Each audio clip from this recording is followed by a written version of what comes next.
So here's a little demonstration I'm doing for you. I am cleaning these earrings that I made of copper and that had tarnished. The tarnish is already lifting with ketchup. That's right, regular old. And when I say old, like I really mean old. Like it expired in 2014. And I don't know how I got Kroger ketchup. I don't often buy ketchup as a condiment, as you can see. But instead of throwing it away, I can use it to clean oxidized jewelry. So I've immersed it in there up into the top as best I can of the copper, trying not to get the bead in. But what I'm going to do in about 10 minutes after I feel like it's fully eaten away at the oxidation, which wasn't bad. Actually, it's a look sometimes, and I'll do another video to show you how you get the oxidation. Patina, it's called, usually when it's a desired effect.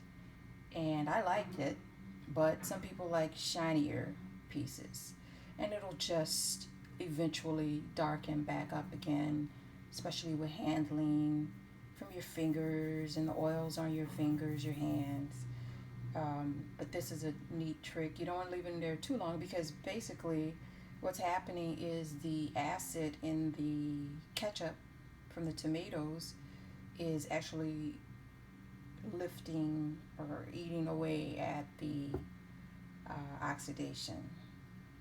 And so it's a natural way to clean some of your base metal, and even sterling silver, which is a precious metal, a way to clean that. So I will take a picture after I basically rinse off the ketchup thoroughly, trying to avoid wetting the bead, and then I will just sit the I'll dab off the moisture as best I can gently with a paper towel, and then I'll sit the earrings in front of my fan basically to let it thoroughly dry, and voila, you're done. So you can do that if you have something that's like completely metal.